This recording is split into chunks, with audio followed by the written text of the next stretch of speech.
la cuestión del método en teología y el aporte latinoamericano en la propuesta del ver, juzgar, actuar. Un ensayo de Ezequiel Martín Silva. Resumen. Se propone, a partir de una relectura de la historia de los métodos teológicos en la teología cristiana, indicar los antecedentes y el contexto de emergencia del método teológico pastoral conocido como ver, juzgar, actuar. En virtud de ello, se presenta una indagación diacrónica del método en teología, periodizado en tres grandes etapas históricas: patrística, escolástica y moderna. Esta mirada diacrónica es complementada por un acercamiento sincrónico que incluye el análisis de la sistematización clásica del método teológico desde el punto de vista del auditus fidei e intellectus fidei, la cual tuvo significativas reelaboraciones contemporáneas, de las cuales se da cuenta de modo sucinto.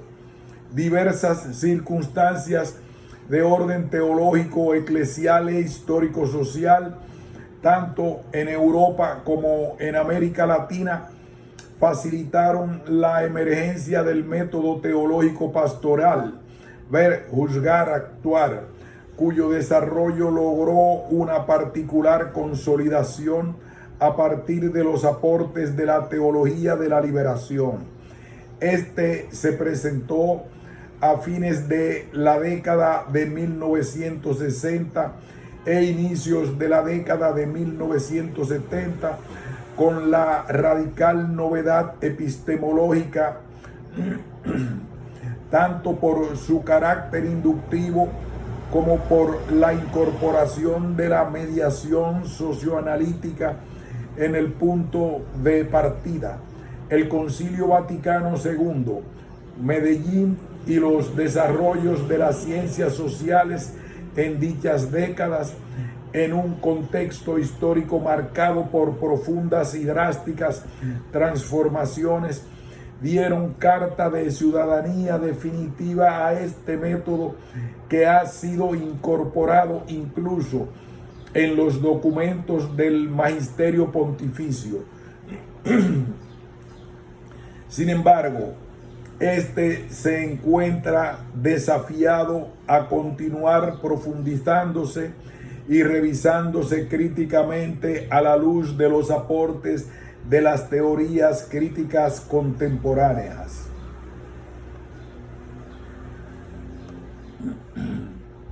Introducción.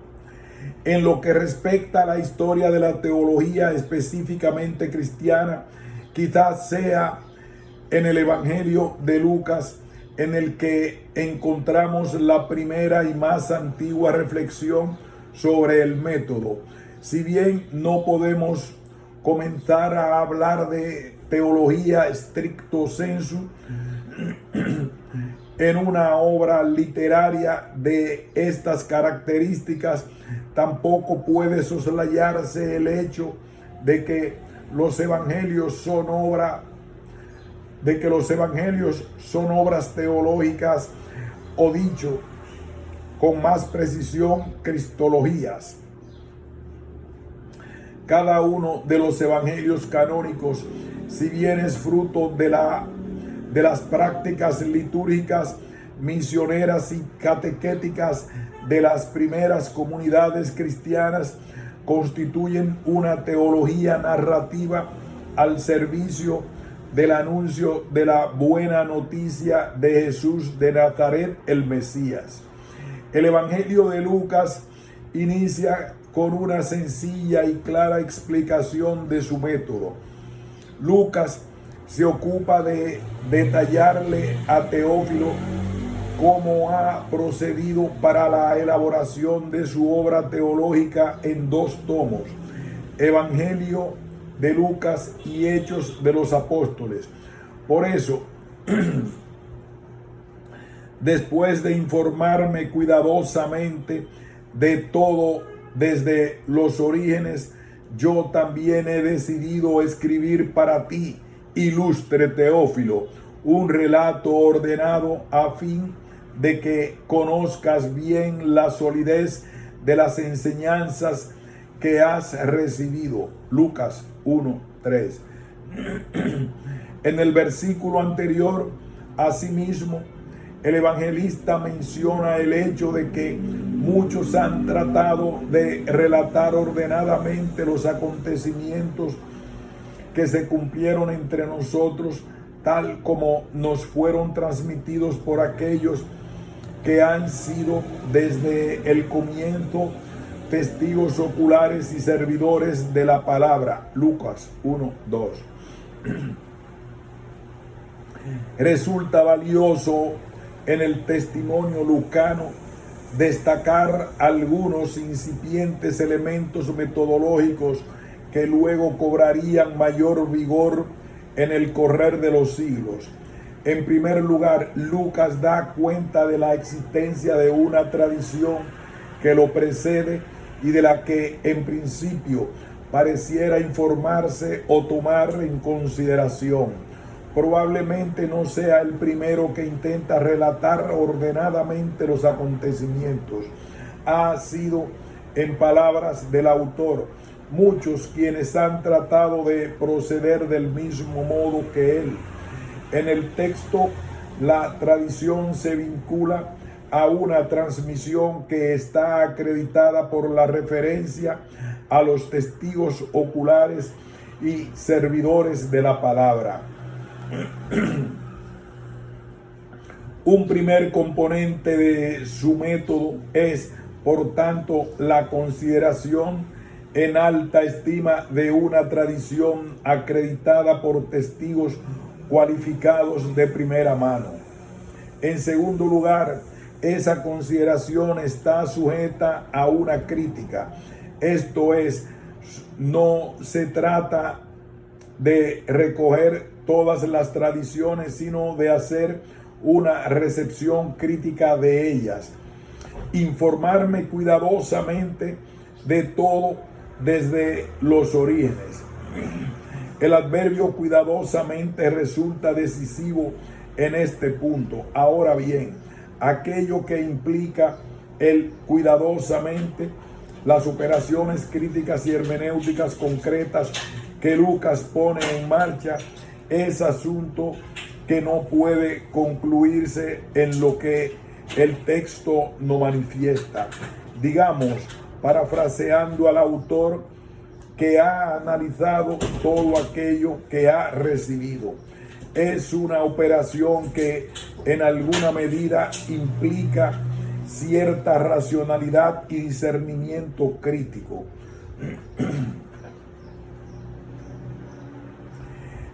El orden que menciona Lucas como característica del relato que quiere transmitirle a Teófilo no es solo ni tanto un orden cronológico.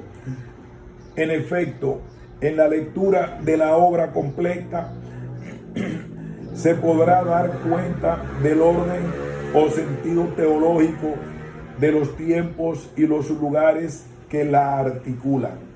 La obra lucana es una obra teológica, pero es una teología historizada y una historia teologizada.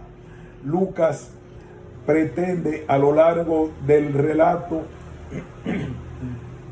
que compone dar cuenta de que Jesús es el Mesías y que su espíritu anima la vida y misión de la iglesia. Los acontecimientos que refiere no son meros hechos históricos, sino hechos salvíficos. Se trata en el corpus canónico del Nuevo Testamento del único testimonio de un autor que declara los pasos que ha seguido, su método. Al fin y al cabo, la palabra método en su etimología porta ese significado: pasos o camino seguido o a seguir, procedimiento, diccionario etimológico castellano en línea. El prólogo de la obra lucana muestra que la narrativa cristiana estuvo desde sus mismos orígenes embarcada en la reflexión sobre sus propios procedimientos, sobre su método. Para Lucas se trata no solo de comunicar la buena noticia de Jesús y su reino, sino de comunicarla de manera fundamentada siguiendo un método.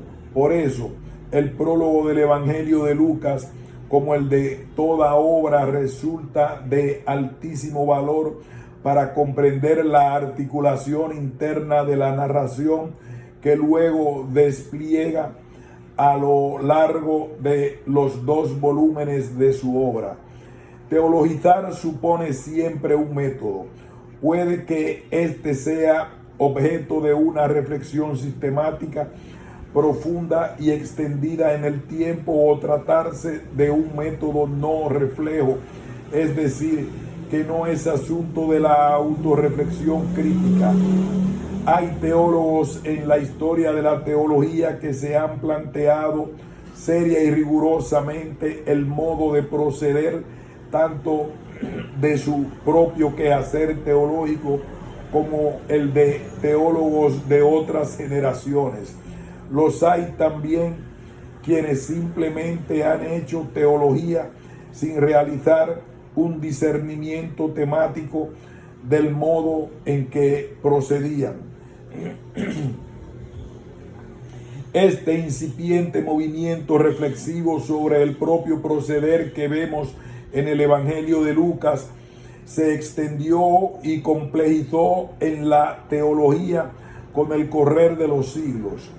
Vamos a ver sucintamente algunos esquemas que servirán para apreciar algunos de los rasgos esenciales de diversos modos de hacer teología en la historia.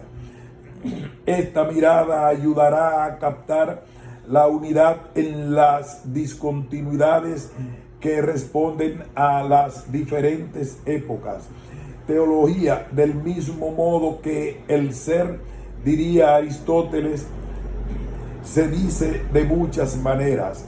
Aristóteles.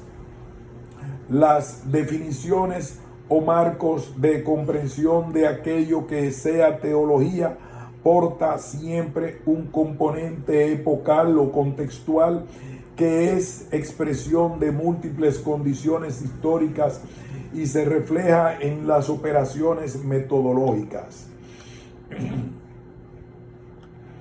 El método en teología: acercamiento diacrónico y sincrónico. Acercamiento diacrónico. Podemos realizar una caracterización de los métodos teológicos tomando un criterio diacrónico, es decir, desde una consideración a grandes rasgos de los modos que asumió la práctica de la teología a lo largo de su historia. Si bien no es la única manera de presentar el método teológico, el criterio diacrónico permite lograr una perspectiva histórica desde la cual observar un proceso milenario en el que se inserta particularmente la teología de la liberación y su método, popularmente denominado ver, juzgar, actuar. Clodovis Boff, desde América Latina, se ha ocupado bastante de la cuestión. Se trata de uno de los teólogos que más se ha dedicado a la reflexión sobre el método teológico. Seguiremos de cerca su desarrollo,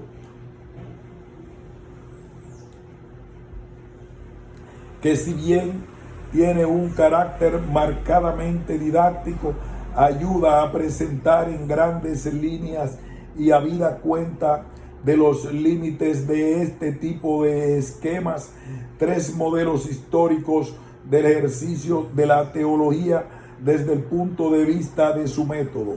la teología patrística, escolástica y moderna. Se trata de los tres modelos mayores de hacer teología. Cada uno manifiesta un modo de teologizar propio de su época. A grandes rasgos puede afirmarse que la patrística es la teología del primer milenio, la escolástica la del segundo, y la moderna es la actual del tercero. Esta periodización del desarrollo del método teológico en la historia tiene sus límites y posibilidades. Los límites se observan en la imposibilidad de singularizar detalles, señalar excepciones y profundizar en desarrollos particulares concretos. ¿Cuáles son las posibilidades? La identificación de las grandes líneas, el señalamiento de algunas constantes y articulaciones, así como la valoración de la emergencia de la novedad histórica en cada etapa respecto de las otras, aún en el curso de un desarrollo que tiene su unidad o cohesión. Sin más preámbulos, pasemos a señalar los grandes rasgos de estos tres grandes modelos de práctica teológica.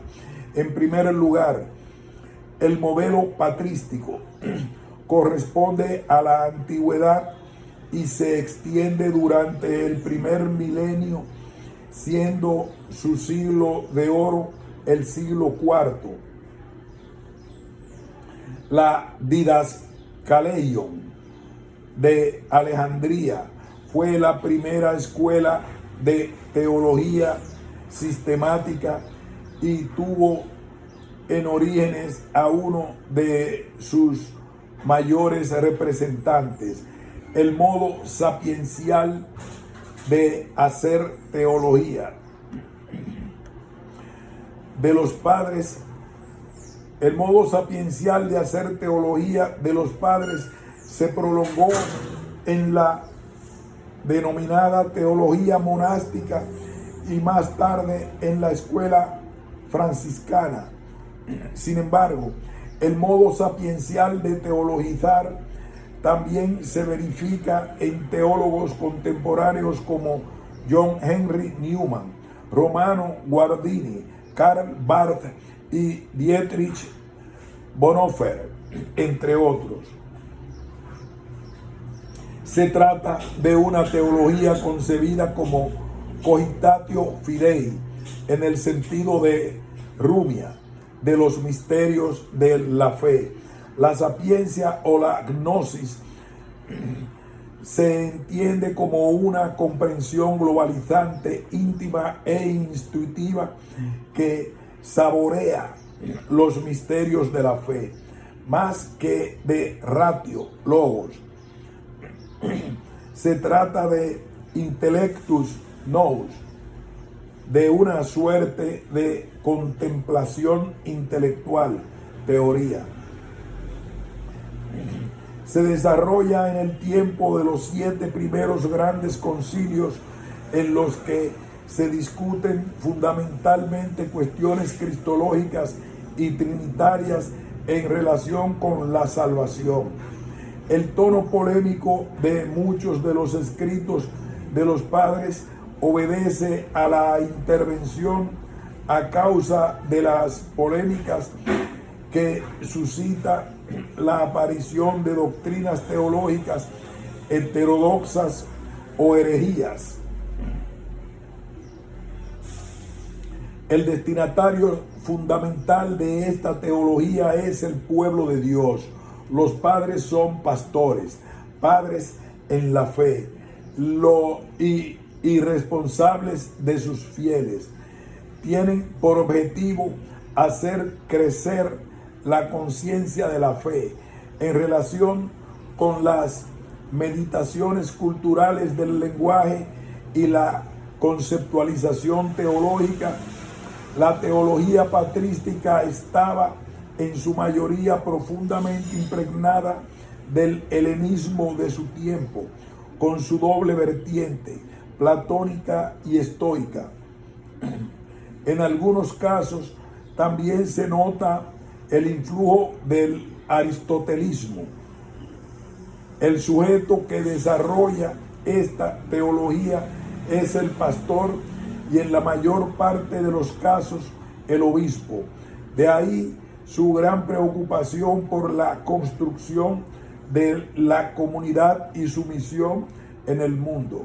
Para Boff, las dos mayores inteligencias teológicas de la patrística son Orígenes en Oriente y Agustín en Occidente.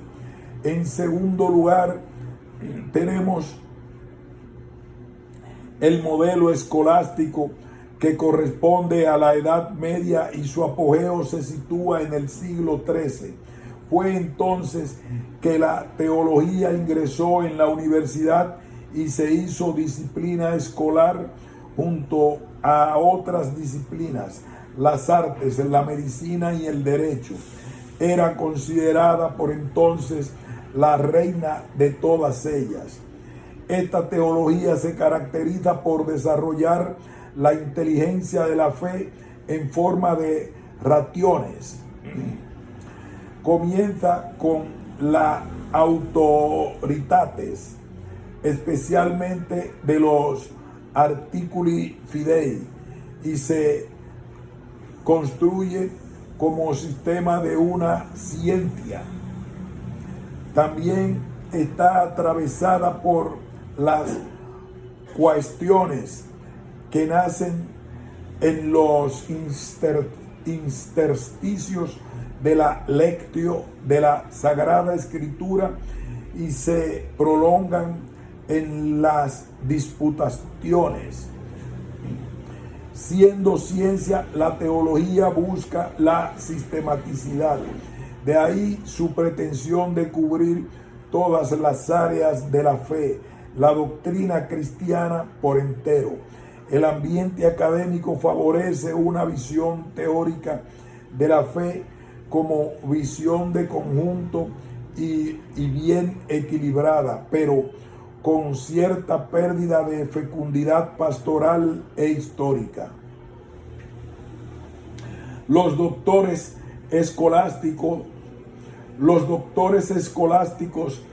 tienen delante suyo a la societas cristiana, en la que se integran lo más tarde.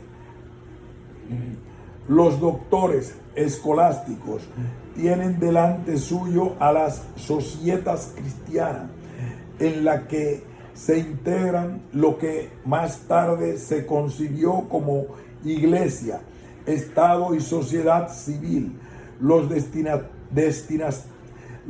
destinatarios inmediatos eran los estudiantes, y este modo de hacer teología tenía por objetivo dar cuenta de la fe racionalmente.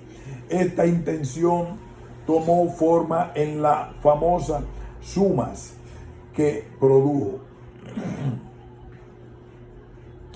En relación con las mediciones, el instrumento orgánico de la escolástica fue la dialéctica, entendida como uso metódico de la razón. El aristotelismo era la forma concreta que asumía la razón entonces. Sin embargo, Platón permaneció también como referencia principal de algunas corrientes, como la de los victorinos y la de los franciscanos. Era un platonismo moldeado por Agustín, la gran autoridad patrística de toda la Edad Media. El teólogo escolástico tiene como lugar para su quehacer teológico la escuela, la academia. Es doctor, o se decía entonces Magister in Sacra Página. Es una figura diferente de la de los padres Santo Tomás es el doctor escolástico más influyente de la historia de la teología cristiana. También se destacan en la escuela franciscana Alejandro de Hales, Buenaventura y Juan Duns Scoto. En tercer y último lugar tenemos el modelo de la teología moderna. Para Boff, 1992, uno de los rasgos distintivos de la teología moderna es su voluntad de ser contemporánea de los desafíos de la modernidad, que la modernidad le plantea a la fe. En este sentido, hay teologías actuales o de las últimas décadas que no son modernas en los términos que Boff propone. Tal es el ejemplo de algunas versiones de la neoclástica o la apologética en sus propuestas de repristinaciones de teologías culturalmente perimidas. Uno de los rasgos de la modernidad es el desarrollo de la reflexividad como expresión fundamental del sujeto. Se trata de un saber crítico y autocrítico. Las teologías modernas presentan una variedad. En general, tienen como referencia común la atención no tanto al polo ontológico u objetivo de la fe, doctrina, sino más bien a su polo antropológico, es decir, a su dimensión humana, personal, subjetiva, inmanente, vivencial, experiencial o práctica. En este sentido es que se ha hablado del giro antropológico de la teología. Esta preocupación por lo antropológico se da en dos niveles. En el individual, aquel preferido por las teologías de corte liberal, y en el nivel social, privilegiado por las teologías sociales. Se trata de desentrañar el significado de la verdad de la fe para mí y para nosotros en la historia.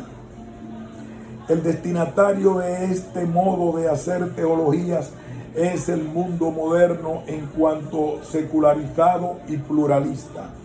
Una vertiente de la teología moderna, de lo que podría denominarse la primera ilustración, se dirige al hombre moderno como tal en términos más genéricos y con un talante más bien europeo u occidental. Otra vertiente, la de la segunda ilustración, se dirige hacia las víctimas de la modernidad, los pobres, excluidos y oprimidos.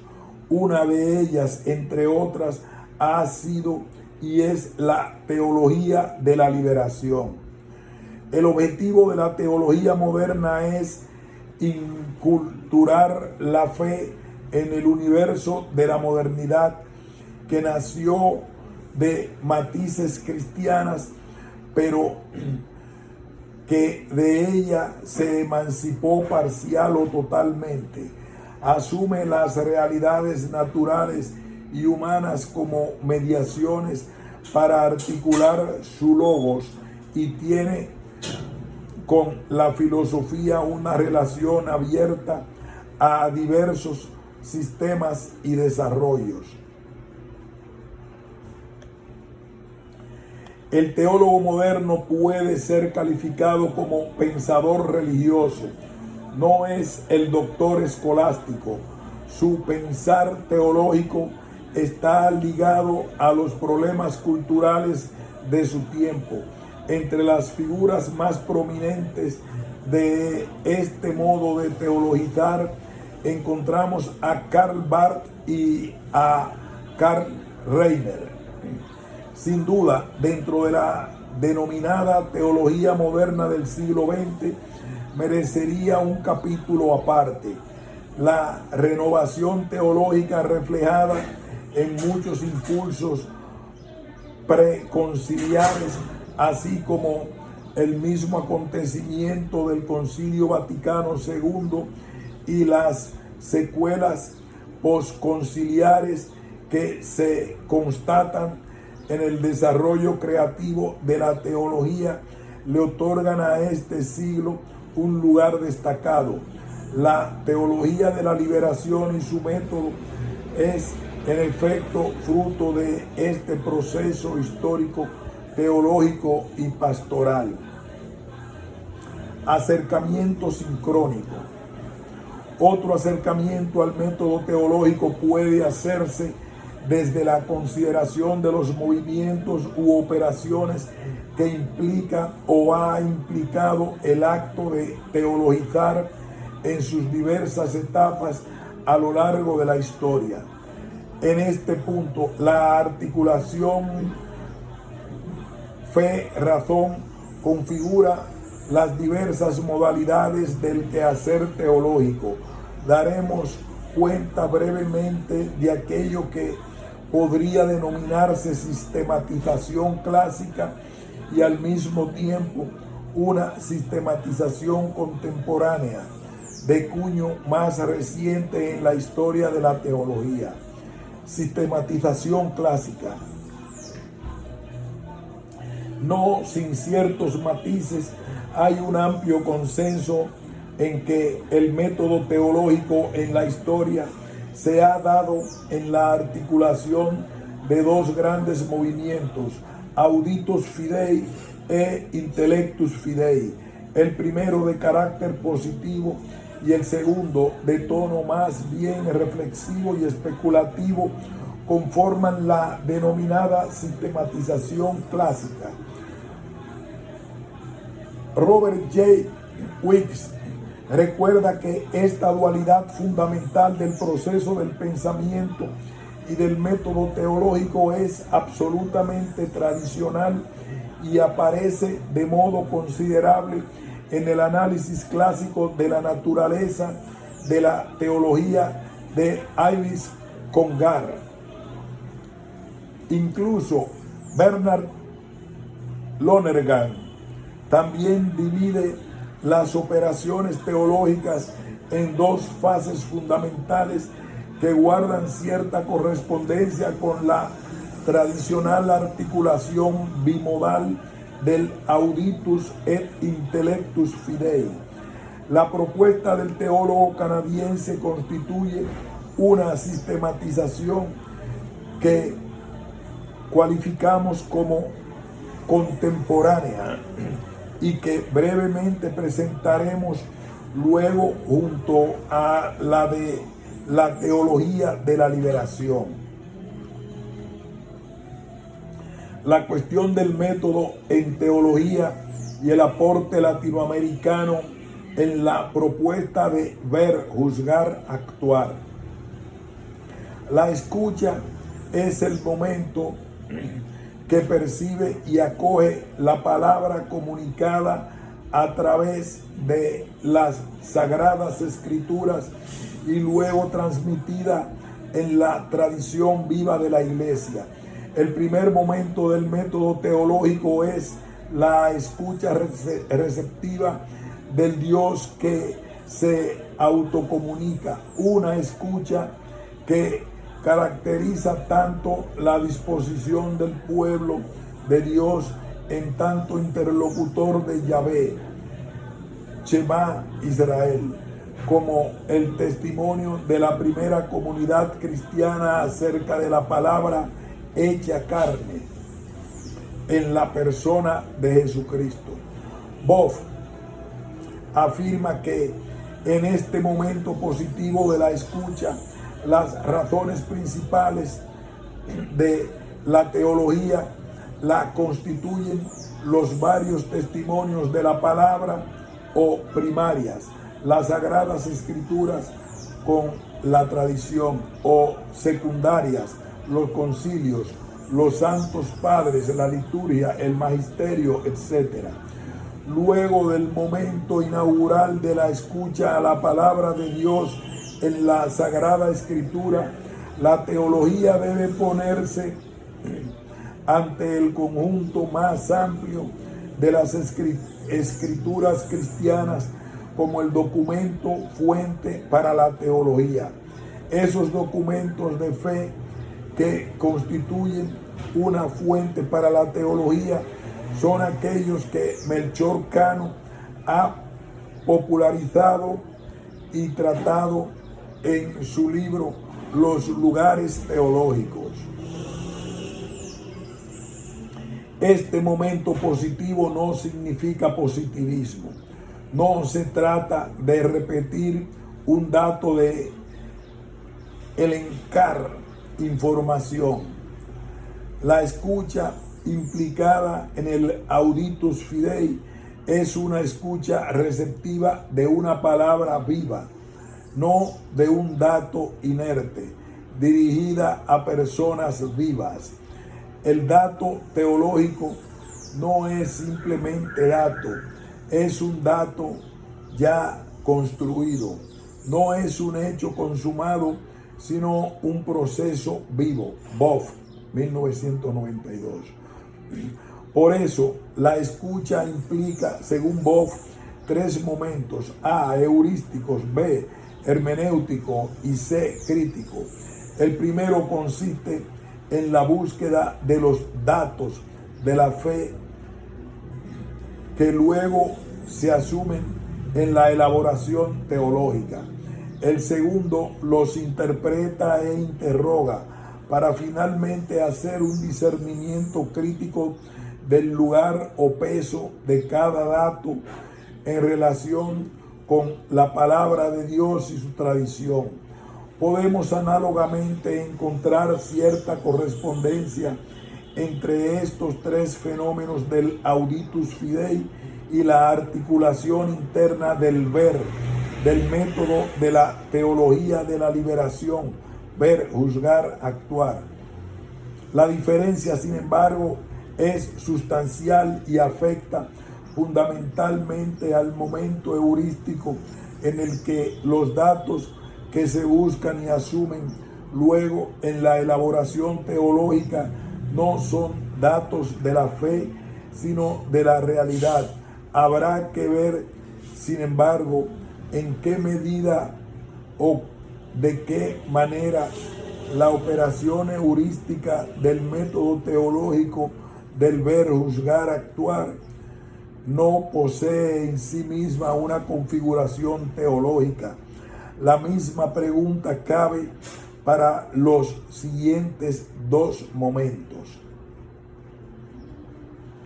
El segundo gran movimiento o paso del método teológico, según la comprensión clásica, es el intellectus fidei. Después de la escucha de la palabra, la teología explícita. Después de la escucha de la palabra, la teología explicita y profundiza en la palabra con sus propias categorías y conceptos. Una de las mediaciones que está al servicio de esta profundización es el lenguaje y la razón teórico-especulativa. Se trata de explicar, demostrar, comprender, establecer relaciones y conexiones, causas y consecuencias. Todas estas operaciones configuran analíticamente este momento en que se organiza el teologizar en tanto conjunto orgánico o sistema. De ahí la denominación de sistemática a la función de la teología, que se identifica y se intensifica en este momento.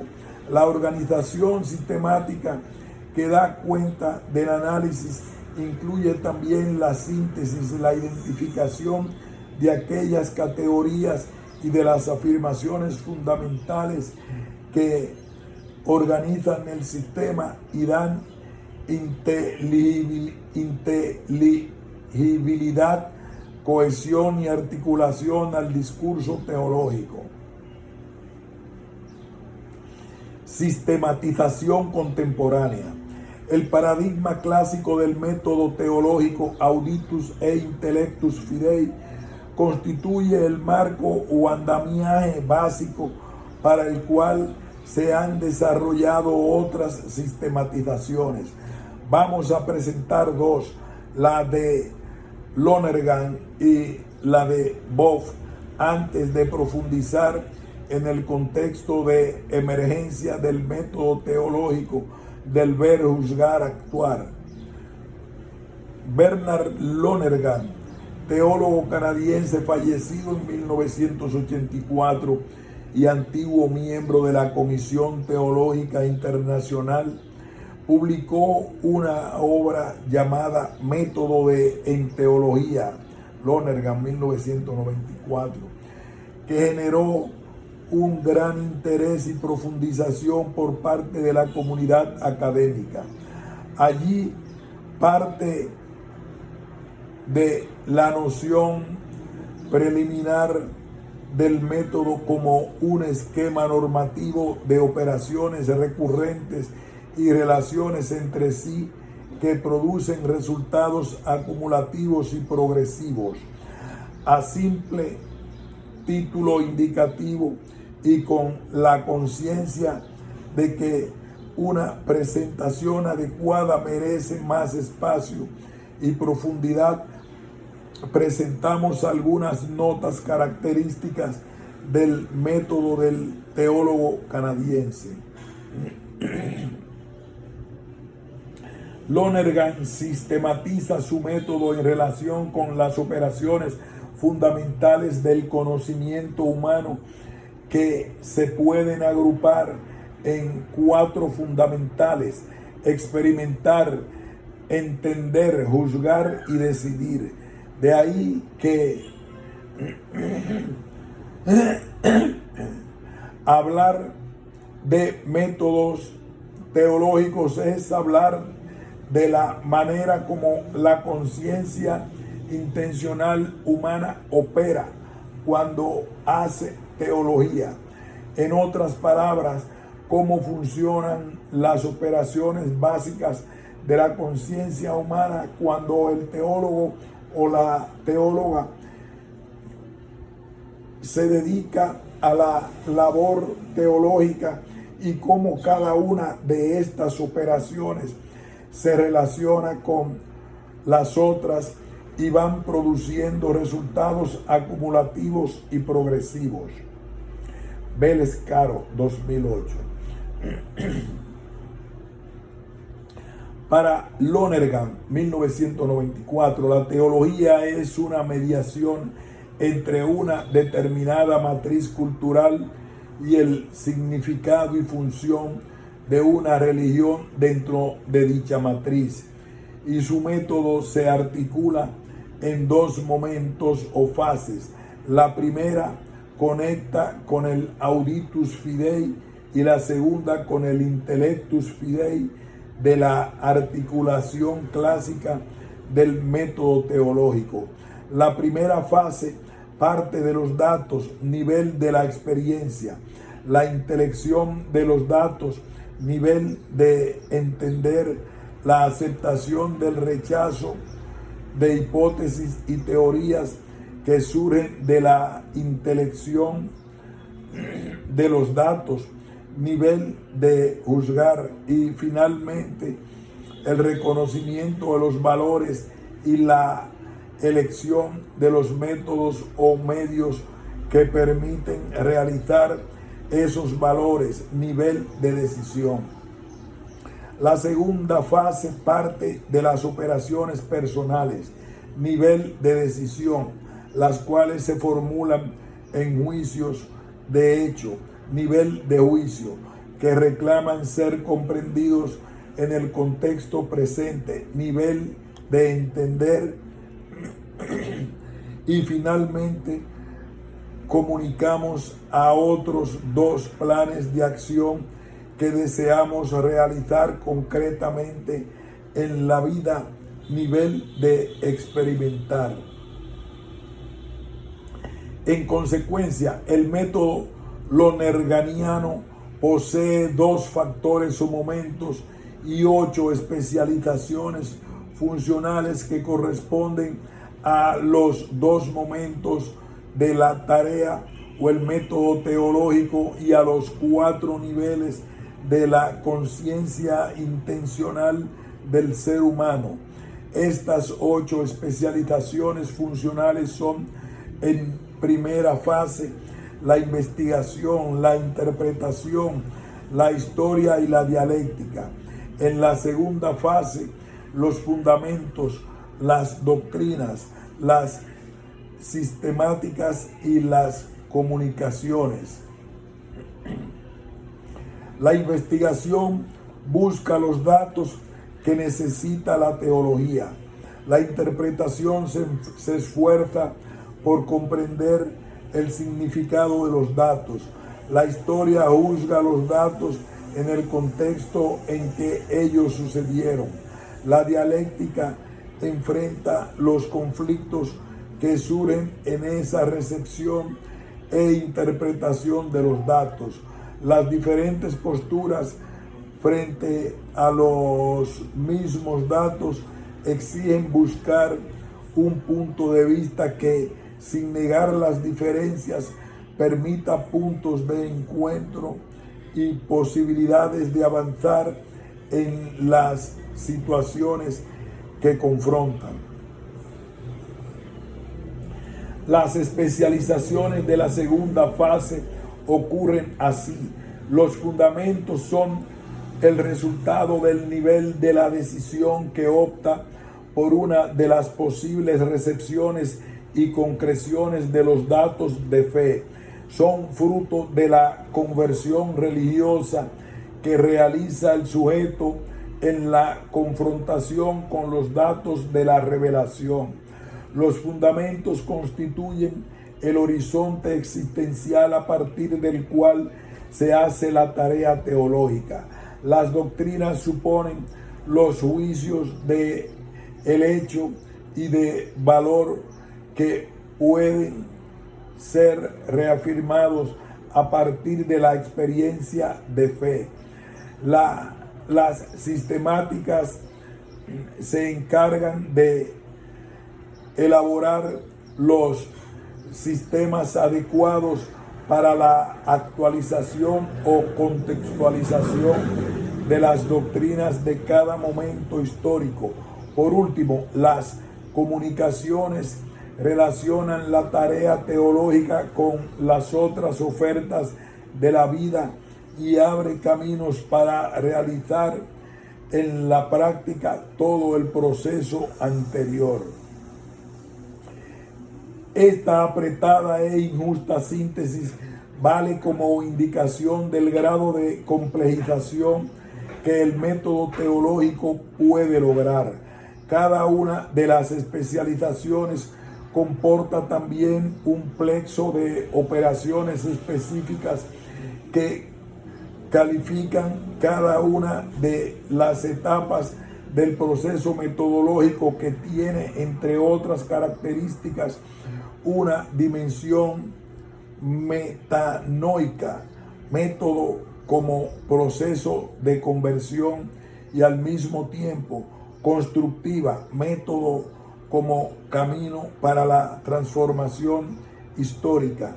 Del mismo modo que Lonergan profundizó el método en teología ante la conciencia intencional del ser humano y conjugando el método trascendental y la tradición cristiana, Boff, 1992, también ofrece una caracterización novedosa del método teológico en su formulación clásica. Junto a la escucha de la fe, auditus fidei, y la explicación de la fe, intellectus fidei, presenta un tercer paso o momento del método que tiene por finalidad la actualización de la fe y que denomina applicatio fidei.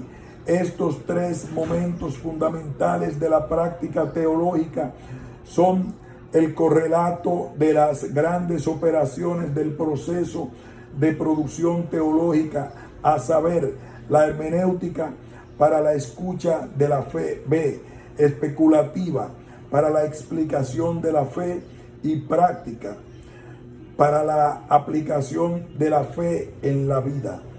El momento práctico de la aplicación fidei es aquel que corresponde a la traducción o aplicación de la fe en la vida concreta. Según Boff, representa un movimiento ad extra de la fe hacia la vida, pues busca actualizar la fe en la vida. Podemos también llamarlo como momento proyectivo porque en él se examinan las proyecciones de la fe en el mundo e incluso los proyectos que ella implica en la realidad concreta. Podríamos esquematizar la propuesta metodológica de Boff en el siguiente cuadro. Aquí hacemos una pausa y continuaremos con el tercer paso del método que lo constituye el momento práctico de la teoría teológica. Pausamos.